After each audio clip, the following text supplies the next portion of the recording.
هذا البرنامج برعاية مشفى فرمان. مشفى فرمان بكافة الاختصاصات: جراحية، تنظيرية، عظمية، نسائية، داخلية وأطفال. قامشلو، طريق الحسكة. مساء الخير لكل المستمعين ومتابعي إذاعة بوير اف ام على الموجة 103.5. معكم أنا عماد خلف من وراء الميكروفون. حلقة جديدة وضيف جديد رح يكون ضيفي عبر الهاتف الدكتور علي تاج الدين، اختصاصي بأمراض القلب. نحن وأنتو رح نرحب بالدكتور علي تاج الدين. يسعد مساك دكتور علي. يسعد مساك ومساء المستمعين. شكرا لكم لتخصيص بعض الوقت لإفادة المواطنين والمستمعين لبعض شوي من المعلومات للي إن شاء الله يستفيدوا منها. مستمعينا للي حابب ينضم لنا أو عنده سؤال عبر البث المباشر بوير عربي عبر كومنت، فيكم تنضموا لنا أو عبر الواتساب 093 82 80 81 4. موضوعنا لهاليوم هو الألم الصدري. هذا القسم اللي القفص الصدري اللي فيه أكثر من عضو، كتير مرات بتصير فيه اختلاطات أو آلام بهاي المنطقة. طبعا الشخص ما فينه يعرف إنه شو هو مصدر الوجع، حتى الأطباء إلا ما يشخصوا يا ترى شو بنعني بآلام الصدر، الألم الصدري عفوا، شو هي أسبابه، كيف علاجه، كتير من الأسئلة رح نطرحها على الدكتور علي تاج الدين. دكتور، الألم الصدري شو بنعني فيه كمعنى أو اصطلاح تعليمي؟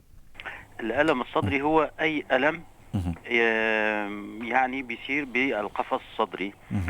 طبعا هالألم الصدري هذا يعني بيكون له أسباب عديدة. طبعا نحن ما بدنا بس نتطرق لأنه الأمراض القلبية فقط، لأنه في أمراض عديدة سببها هو ألم صدري أو بيؤدي إلى ألم صدري، أو أحد أعراضها بيكون الألم الصدري، ومنها الأمراض القلبية طبعا. أكيد. فبدنا نشوف هلا يعني بالتفصيل انه الآلام الصدرية شو هن الأمراض اللي بيسووا الآلام الصدرية.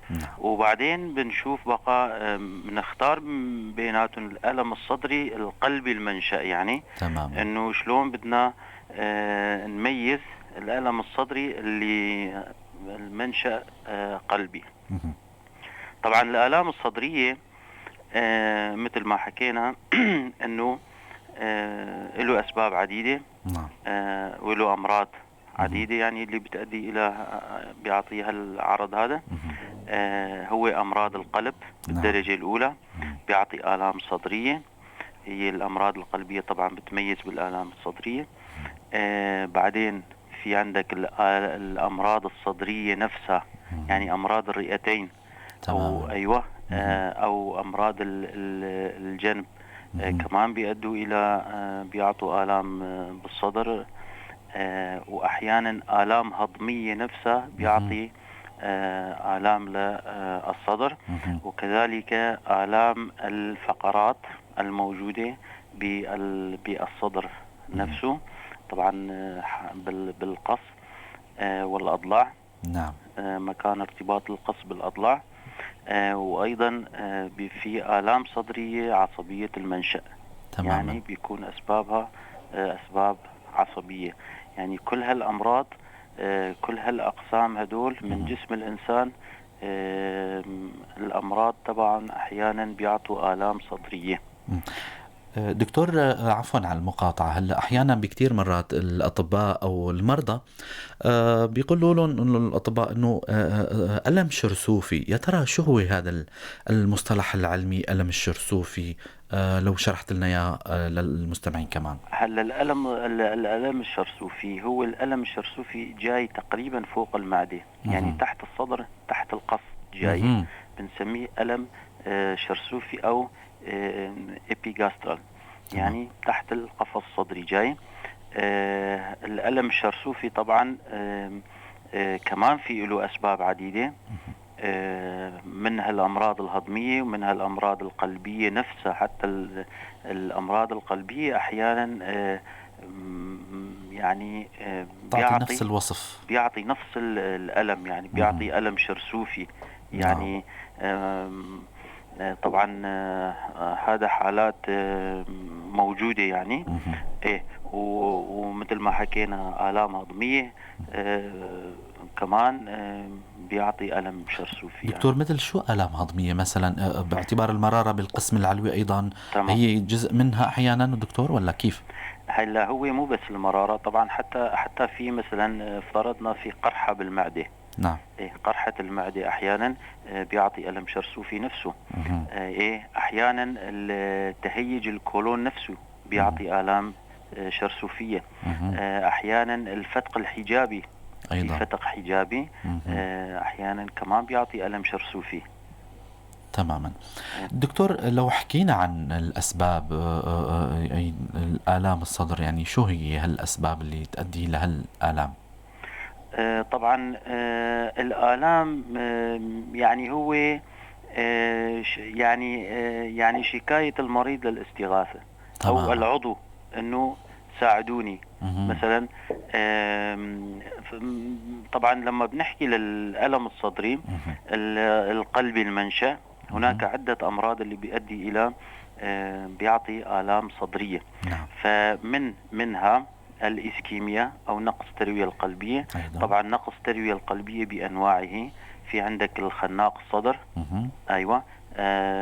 أو ستينوكارديا.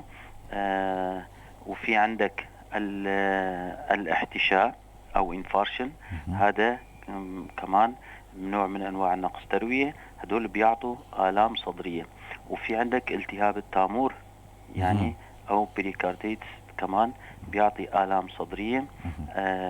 وفي عندك طبعا حالات الميوكارديتس أو التهاب العضلة القلبية أيضا. أيوة. أو التهاب الشغاف. حتى ارتفاع التوتر الشرياني لما بيرتفع الضغط أحيانا بيعطي آلام صدرية لأنه بينضغط على القلب يعني بيعطي آلام صدرية. فهذا الأمراض يعني مجمل الأمراض، طبعا الأمراض الشائعة من الناحية القلبية اللي بيعطي آلام صدرية. تماما. هلا بدنا نجي على الآلام الصدرية اللي منشأة من الرئتين مثل ما حكينا. طبعا الرئتين أيضا في عندها أمراض أنه بيسوي آلام صدرية، منها كالتهاب قصبات، منها التدرن أو السل، منها أحيانا طبعا الأمراض الرئوية الخبيثة في مراحلها المتقدمة، طبعا مو بالبداية، بالمراحل المتقدمة كمان بيؤدي إلى آلام صدرية. في عندك مثلا احتشاء بالرئة بطرف من الرئة كمان بيؤدي إلى آلام صدرية. وعندك ذات الرئة أيضا كمان بيعطي آلام صدرية. طبعا هاي مجمل الأمراض تقريبا الأمراض الصدرية اللي بيعطي آلام صدرية. بنيجي هلا على الهضمية مثلا. الآلام اللي بيعطي آلام صدرية ومنشأها من الهضم. نعم. أول شغلة في عندك مثلا لو بنيجي على الإيزوفاغوس أو عندك المري. المري نفسه أحيانا بيصير فيه مثلا قلص مري بيصير. نعم. أو ريفلوكس لما بيرجع الحموضة تعرف انت لفوق أكيد. من المعدة يطلع لفوق بيحرقها. طبعا هذا نتيجة شو الاستلقاء، يعني انه الانسان لما بياكل وبعده يعني بيضربها نومه يعني. تماما أكيد، العادة السيئة هاي عادة كتير مو منيحة. فهل يعني بتعرف انه طبيعة المعدة حامضة يعني في حموضة يعني. هالحامض هذا بيطلع لفوق فبيحرقه شوي للمري يعني. فبيعطي آلام، بيعطي ألم كمان بالصدر يكون يعني ألم صدري. في عندك مثلا التضيقات أحيانا بالمري كمان بيسوي آلام صدرية. في عندك تقرحات بالمعدة كمان أحيانا بيسوي آلام صدرية. فتق حجابي، طبعا حكينا عن فتق حجابي عن الألم الشرسوفي بيعطي كمان للصدر يعني. الفتق الحجابي كمان بيعطي ألم صدري اللي هو منشأه طبعا من الهضم يعني. جاي صحيح في فتق بالحجاب الحاجز ايه فبيعطي ألم صدري. أمراض المرارة نفسها، يعني حتى أيضا.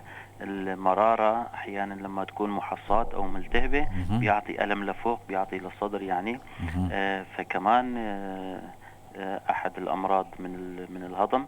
وعدا ذلك اللي هو الكولون المتهيج أيضا. الكولون المتهيج أو انتفاخ الكولون كمان بيضغط على الصدر وبيعطي آلام صدرية.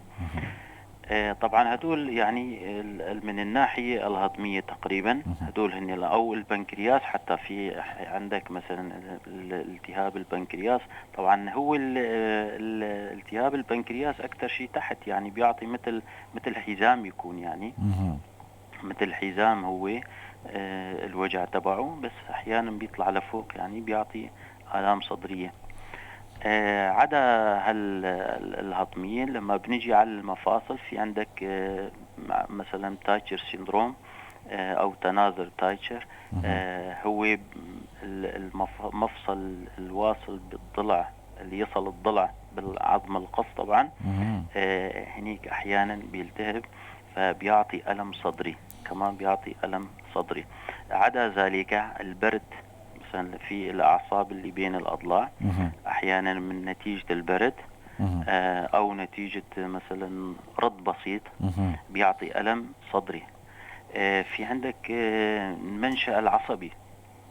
المنشأ العصبي لما بنجي على الأعصاب، طبعا على الفقرات الرقبية. الفقرات الرقبية أحيانا في عندك فتق مثلا بيكون، أو ديسك يعني بنسميه. هو الفتق النواة اللبية اللي أحيانا كمان بيعطي آلام للصدر. في انقراصات بالفقرات. هالانقراصات أيضا لما بيضغطوا على الأعصاب وبيعطوا شكل من أشكال الألم الصدري. طبعا هدول يعني هن مجمل الأمراض اللي عم بيعطي آلام صدرية. طبعا في شغلة تانية عماد، يعني في مرض تاني هلا تذكرته اللي هو في عندك داء المنطقة على فكرة. دكتور يا ريت تحكي لنا عنه. أيوة، في عندك داء المنطقة، هو عبارة عن التهاب النهايات العصبية. حمى البحر الأبيض المتوسط دكتور ولا؟ لا لا لا لا داء المنطقة. داء المنطقة هذا شيء تاني. هذا بيصيب النهايات العصبية وبيعطي ألم حارق، يعني عالم حارق بمنطقة الصدر. أيوة. في يعني صدف، يعني لقينا كتير مرضى صراحة. بقى هو اللي بيميزوا شو إنه عم بيطلع طفح جلدي. تماما. طفح جلدي هيك أحمر جاي، وهو اللي بينحرق، يعني هو الحرقة منه بيكون. فأحيانا لسه ما بيكتمل الصورة، ويجي المريض يقول صدري يوجعني. فعم تطلع يعني تفحص وما في شيء، مثلا بعد كم يوم بتشوف يطلع طفح. يعني كذا حالة مروا علينا انه بيطلع طفح، وهالطفح هذا هو داء المنطقة، يعني الوجع بيكون منه يعني. فهذا كمان حالة يعني صراحة مو شائعة كتير، بس موجودة يعني. هلا هيك تذكرته كمان بيعطي الألم الصدري يعني. أحيانا دكتور بنسمع من الأطباء أنه هذا الألم ألم جداري. يا ترى شو فيكم تشرحوا لنا دكتور عن هذا الموضوع، الألم الجداري؟ هلا الألم الجداري لما بيكون بجدار القفص الصدري، يعني بجدار الصدر، يعني ما له دخل بالأعضاء الداخلية. يعني هذا يا بيكون رط، يا بيكون هلا في بعض الناس مثلا لهم عادة بيناموا على صدرهم مثلا. تماما. فتصور بدك تنام على صدرك وفي رطوبة، بيكون في رطوبة، في برودة، والجسم تعرف يعني الجسم يعني الأعصاب حساسة للبرودة يعني. أكيد. فبده ياخذ شوية برد، وبيصير هالأعصاب هدول يتوجعوا. فبيصير ألم جداري. أو مثلا بتقول له اسحب نفسك، مثلا بيسحب نفس بيقول في وجع. لما يسحب نفسه لأنه بيضغط على الجدار طبعا فبيصير هالوجع هذا. فالألم الجداري اللي هو بجدار القفص الصدري أو بجدار الصدر. طبعا في شغلة على سحب النفس، يعني هلا البيريكارديتس أو الالتهاب التامور كمان يعني أحيانا بيسحبوا نفس بيصير وجع. أكيد. إيه في هالنوع كمان، يعني هذا كمان يعني من الناحية القلبية طبعا. هل المنطقة من الجسم كل هالآلام موجودة ونحن ما لنا عرفانين؟ حقيقة كان فعلا يعني يعني موضوع جدير بالذكر حتى شرحت لنا يا دكتور. طيب وسائل التشخيص عندكم كأطباء يعني سواء بالعيادة أو بالمراكز اللي مطلوب منكم أنكم تاخذوا المريض لها مثلا، كيف بتشخصوا المريض؟ يعني إنه خلاص أنت معك مثلا ألم فلاني أو العضو الفلاني فيه وجع أو فيه مرض أو كذا، كيف بتشخصوا دكتور؟ طبعا هلا اول يعني اكثر شيء اللي بيساعد هو انه يعني بدك تسأل المريض. يعني كلام المريض هو اللي اكثر شيء بيساعدك على التشخيص. يعني انه هالوجع يا ترى شو نوعه وإمتى بيصير؟ يا ترى هالوجع على المشي؟ يا ترى هالوجع وانت قاعد؟ يا ترى هالوجع لما تاخذ شوية برد؟ يا ترى هالوجع على الانزعاج؟ أي مستلقي مثلا يعني، أو مستلقي مشطح يكون أو بيكون قاعد. يعني هذا كله بيساعدنا إنه بالتشخيص. إذا هذا الفحص السريري دكتور، هذا الفحص السريري بيساعدنا كتير يعني بالتشخيص، بيوجهكم صراحة. بيوجه يعني نسبة كبيرة من المرضى يعني بيساعدوا بالفحص السريري يعني بالأسئلة والأجوبة اللي بيعطوها، الأجوبة الدقيقة طبعا عندهم لما بيعطوا بيوجهوا الطبيب للتشخيص الصحيح صراحة. عدا ذلك طبعا نحن هلا بكل هالموضوع هذا عماد صراحة بيهمنا الحالة القلبية. أكيد بيهمنا الحالة القلبية يعني. في عنا بقى طبعا بدنا نفحص، وقبل كل شيء الألم الصدري لازم ينفحص الحالة القلبية الدرجة الأولى حسب الأولويات يعني. طبعا الأولوية للحالة القلبية. نعم. لأنه التهاب قصبات مو مشكلة يعني، بياخذ أدوية وإن شاء الله بيتحسن يعني. بس الحالة القلبية لازم يعني ينفحص من الناحية القلبية. فأول شغلة طبعا بنسأله شو طبيعة الوجع. طبعا الألم الصدري عماد، الألم الصدري القلبي المنشأ. نعم. الألم الصدري القلبي المنشأ غالبا يكون على العمل الفيزيائي أو على الجهد يكون. نعم. يعني على المشي أكتر شيء بيصير وجع، بيمشي مثلا 500 متر يقول صار وجع. صعود الدرج مثلا، صعود الدرج كمان يقول بوقف برتاح. أو باخذ حبة تحت لسان نيتروغليسيرين بيروح الوجع. فهذا غالبا يكون الألم منشأه من القلب. عدا ذلك بس بنسأله على أسئلة تانية عدا الوجع، لأنه بيترافق الوجع مع شغلات تانية. مثلا بيقول لك في تنمل بالأصابع، أو تنمل باليد الأيسر، أو تنمل بيصير باليد الأيمن، أو لما عم بمشي مع الوجع يصير ضيق نفس كمان، بيضيق نفسه كمان، وغالبا على الوجع على المشي. عدا ذلك مثلا بيقول حتى بيقول انه والله احيانا بيصير عندي تنمل تحت الدقن هون. ايوه يعني بيصير تنمل هنيك بيتنمل يعني. فهدول كله دلائل انه هذا الوجع منشأه من القلب. بقى شو بنسوي هون؟ بنبلش بقى بوسائل التشخيص الاعتيادية يعني. تماما. اللي هو الاي سي جي، التخطيط قلب. نعم. قبل كل شيء بنسوي تخطيط قلب كهربائي. طبعا التخطيط القلب اذا ما في حالة يعني مثل ما بيقولوا انه حالة تستدعي انه صايرة معه حالة حادة، غالبا يعني على التخطيط ما بيبين. ففي أساليب تانية بقى للتشخيص اللي بيساعدنا إيكو دوبلر أو إيكو قلب. بنسوي لهم إيكو دوبلر ملون للقلب. وإذا كمان طلع طبيعي هو يفضل طبعا في عنا اختبار جهد أيضا. اختبار جهد طبعا. اختبار جهد هو عبارة عن تخطيط قلب، والمريض عم يمشي وبعدين بيركض، لأنه هو 5 مراحل. هو بالمراحل الأولى مشي، مراحل الثانية شوي شوي بركض وبيسرع يعني. وبهالحالة هاي بتعرف أنت لما القلب يعني في الحالة الجهد القلب بيطلب الأكسجين، بيطلب الأكل. فالقلب المريض اللي بيكون شرايينه مثلا بنسبة ما مسكرة وهي، فهل بيعطينا تبدلات على التخطيط الكهربائي. إلا القلب السليم هو بيقدر يستمر وعلى الجهد وما يعني بيوصل الخمس المراحل، فهو بيكون القلب سليم تماما. أيوة. غير هيك دكتور، مثلا في تحاليل معينة مثلا مثل ما بيقولوا انه تحاليل دم او صورة شعاعية تدل على شيء مثلا؟ طبعا التحاليل الدم لما بيكون في احتشاء يعني مرض حاد من الناحية القلبية بنطلب لهم التروبونين. هذا تحليل. هذا التحليل بنطلب تروبونين، بنطلب سي ار بي، في سي كي ام بي وهدول كمان. أيضا. بس التروبونين نوعي اكثر يعني، بس هذا بالحالة الحادة يعني. بالحالة الحادة لما بيكون في احتشاء. بالحالات الخناق الصدر يعني هالتحليل هذا ما بنستفيد شيء، ما بيعطي نتيجة. ايه هاي من الناحية القلبية. طبعا هلا انت حكيت عن الاشعه عماد. الاشعه طبعا ايمتى بقى بنطلب الاشعه؟ لما بقى نقول انه والله الوجع هذا مو منشأ قلبي تماما. صار بقى بدنا نفكر انه الصدر، بالصدر بقى نطلب لهم صورة أشعة أو طبقي محوري أو رنين مغناطيسي.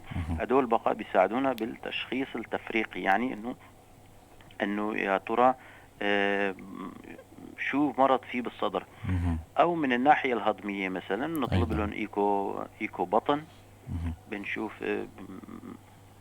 الايكو البطن بيفرجينا شو في بالمرارة اكثر شيء، واحيانا بالكلاوي مثلا شو في. ربما تحتاجوا شيء من يعني ضمن التشخيص وسائل مثلا تنظير دكتور، تنظير تمام. معدة او تنظير قصبات ربما. تمام ايوه مضبوط. احيانا مثلا ما وصلنا لنتيجة بتسوي له تنظير هضمي. تنظير هضمي علوي مثلا، ويبين بقى معنا مثلا بيكون في تقرحات، احتمال يكون في فتق حجابي معه. ايه فهدول كلياتهم بيساعدوا يعني. كل هالوسائل التشخيص طبعا بيساعدنا انه نشوف المرض. طبعا قبل ما انسى عماد، هلا حكينا انه عن المنشأ العصبي. نعم. طبعا المنشأ العصبي كمان نفس الشيء، يعني بنطلب مثلا احيانا اكثر شيء تبع المنشأ العصبي بيقولوا انه والله انا رقبتي كمان توجعني، في وجع بالرقبة وخاصة على الحركة لما بحركه، وبيعطي الألم في بصدري يعني بينزل لتحت. فهون بتطلب له صورة أشعة أو بتطلب له طبقي محوري، بتشوف إنه يا ترى في فتق قناة لبية ولا ما في، ولا في انقراصات ولا ما في. فهذا اللي يعني هل يعني الأجهزة بيساعدونا بالتشخيص التفريقي يعني. دكتور، وصلتوا للتشخيص وبعده بدنا نوصل لمرحلة العلاج. يا ترى كيف بيكون العلاج عادة عندكم كأطباء قلبية؟ مثلا بيكون ايمت بتلجأوا للدواء وايمت بتلجأوا لإجراء غير الدواء؟ طبعا من الناحية القلبية المرض القلب لما وصلنا لنتيجة انه هذا مثلا افترضنا خناق صدر، بنحاول نعطي العلاج. العلاج الدوائي طبعا اذا كان الايكو دوبلر كمان منيح، انه الاي اف يعني الانجكشن فراكشن او قوة القلب يعني كانت منيحة، بنعتمد على العلاج الدوائي. بنعطي علاج دوائي لفترة مع اجراء التحاليل والنظر على انه ما بيكون الكوليسترول والشحوم والسكر مرتفعة والخضاب. طبعا هدول ما لازم يكونوا مرتفعين يعني. هدول اصلا ارتفاعهم بيضرب الشرايين يعني. هذا من ضمن العلاج. فنضبط السكر، نضبط الشحوم، نضبط الكوليسترول. الخضاب اذا يكون مرتفع كمان مثلا في له حل يعني، في له حل كمان، واحتمال يكون يتبرع او فصاد بيسوي، او يكون عنده فقر دم، او يعني الخضاب يكون نازل مثلا احيانا. نعم. هي احيانا يكون نازل مثلا. هذاك وقتها كمان لازمه اجراء ثاني يعني. فبنجرب العلاج الدوائي. نعطي العلاج الدوائي لفترة. اذا تحسن المريض وتضل قوة القلب منيحة مثلا، بنطلب منه طبعا اختبار جهد. إذا قدر يعني يتمم المراحل الخمسة. أيوة، مو بالضرورة الخمسة، يعني المرحلة الرابعة لو يخلصها كمان منيح يعني. فإذا المراحل خلصهم يعني منيح، معناته بيضل على العلاج الدوائي تماما. وإذا اختفوا الأعراض يعني بيضل على العلاج الدوائي. أما إذا المريض الأعراض عنده ضلوا يعني ما اختفوا، وقتها بقى بنطلب إجراء آخر اللي هو صورة الشرايين الإكليلية أو تصوير الشرايين الإكليلية، طبعا اللي هو دارج باسم القسطرة القلبية. نعم. نطلب القسطرة القلبية، وهو إجراء استقصائي يعني، استقصائي طبعا بمرحلة معينة يعني. التصوير استقصائي بس، ولكن إذا في مثلا نسبة معينة الشريان مسكر، فوقتها بقى بيتحول إلى العلاجي. يعني بيتركب مثلا افترضنا نسبة معينة بالشريان معين مسكر، يعني حوالي نقول 80%. فهذا بيكون بحاجة إلى راسول مثلا، بينحط راسول وبينفتح الشريان هذا. هاي في حال انه ما استجاب المريض للعلاج الدوائي خلال فترة معينة، تحت المراقبة اكيد. تمام. طبعا هذا خناق صدر عماد. ولكن اذا في احتشاء، طبعا شوف هاي قاعدة، اي مريض صار معه احتشاء عضلة قلبية، هذا اجباري بده قسطرة قلبية. ابدا. اجراء تشخيصي يعني، هذا ما اجراء فيه تشخيصي وعلاجي. أكيد. تشخيصي بدك تشوف الشرايين شو وضعهم، في عندك مثلا في شرايين مسكرة ولا لا، وإذا في مسكرة بدك تفتحه بالشبكات، يعني بتحط شبكة أو شبكتين أو 3 حسب عدد الشرايين اللي فيهم انسداد يعني.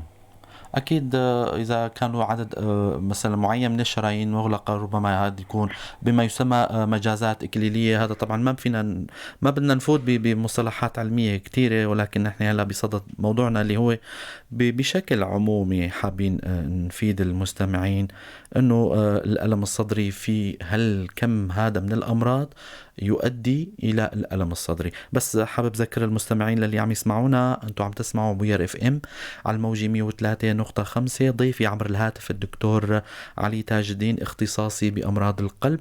موضوعنا هو الألم الصدري. اللي حابب يسأل عبر البث المباشر بوير عربي، عبر كومنت فيكم تنضموا لنا، أو عبر رسالة عبر الواتساب 093 82 80 81 4. رح نكمل حديثنا مع الدكتور علي تاج الدين على موضوع العلاج، ولا ننتقل لبعدها سؤال آخر، هي موضوع جائحة كورونا ومقارنة هل تداخل اللي صاير، أو يعني يحكي لنا شوي دكتور موضوع الكورونا ومرضى القلب. هلا هو عماد، هلا موضوع الكورونا صراحة مشكلة، وإن شاء الله يشوفوا له حل يعني إن شاء الله بأقرب وقت. طبعا كورونا هو عبارة عن انفلونزا، يعني في له عدة أنواع. طبعا عدة أنواع للكورونا موجودة. الأنواع في 4 أنواع له، هدول عم بيمروا كجريب عادي يعني صراحة. بس ولكن في 3 أنواع الثانيين اللي هو من قبل، هلا بتتذكر بالسارس وهلا الكوفيد 19. هدول يعني في لهم تأثيرات صراحة يعني على جسم الإنسان، ومن ضمنه على مرضى القلب، على القلب يعني. طبعا هون بنشوف ناحيتين يعني. أولا تأثيره على المرضى، تأثير الكوفيد 19 على المرضى اللي معهم أمراض قلب، اللي معهم أمراض قلب، وتأثيره على المرضى اللي ما معهم أمراض قلب. طبعا المريض اللي معه أمراض قلب في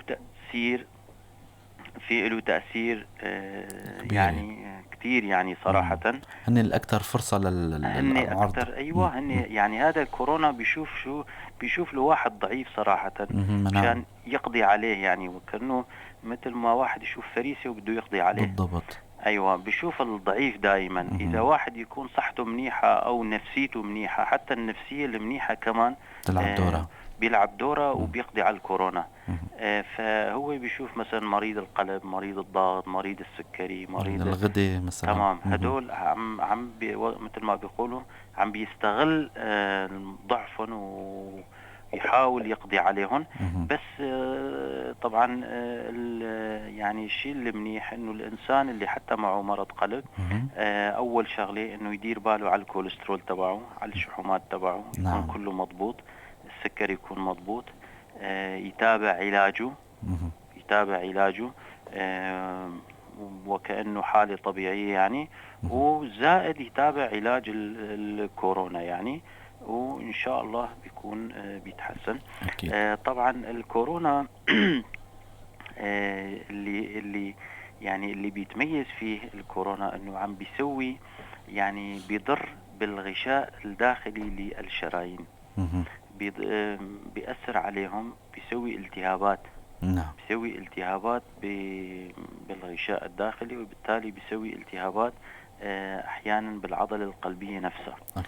طبعا المرضى اللي ما معهم امراض قلب بالعادة يعني حسب يعني احصاءات بيقولوا انه 1 من 5 مثلا احيانا احتمال يتأذى مثل ما بيقولوا الكارديوفاسكولار سيستم او النظام القلبي الوعائي عنده. اللي شلون يعني طبعا حسب ما رأوا انه في عندك التروبونين هذا اللي هو بالعادة يكون طبيعي. وقت الكورونا الأذية اللي بيأذيها الكورونا للشرايين والعضلة القلبية، التروبونين شافوه مرتفع بالدم يعني. فهذا كان معناته سببه اللي هو الكوفيد 19 هو اللي بيأثر على القلب، بيزيد مستوى العرضة يعني. تمام. أيوة طبعا عدا أنه بيأثر على مستوى على القلب نفسه أو على الشرايين،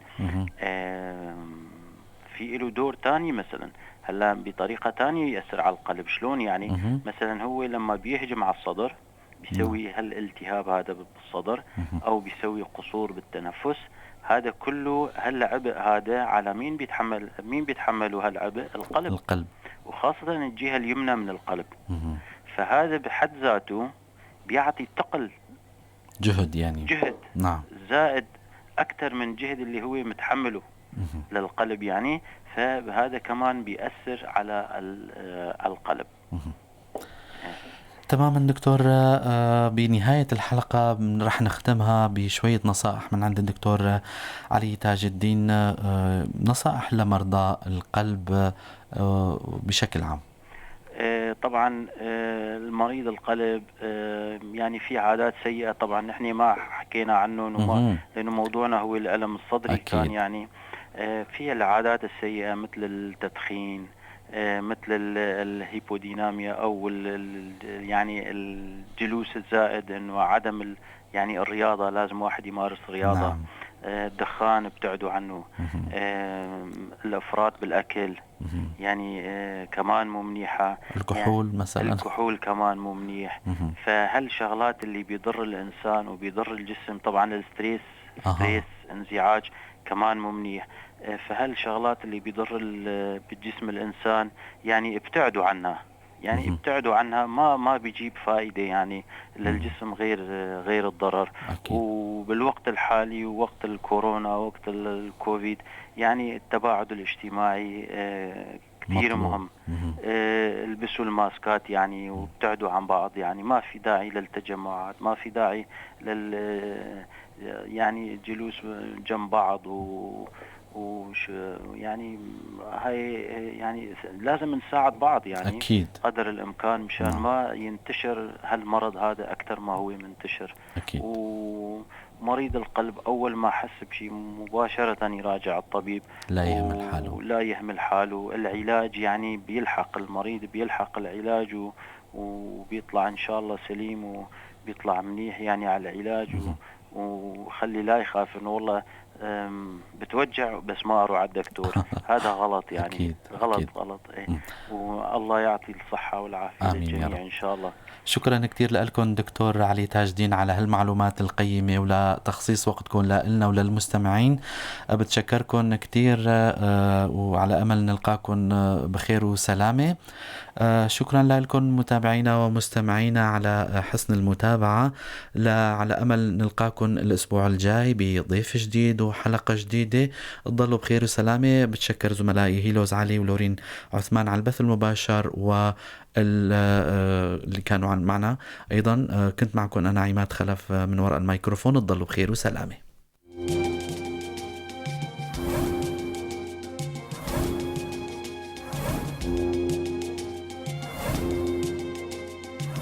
هذا البرنامج برعاية مشفى فرمان. مشفى فرمان بكافة الاختصاصات: جراحية، تنظيرية، عظمية، نسائية، داخلية وأطفال. قامشلو، طريق الحسكة.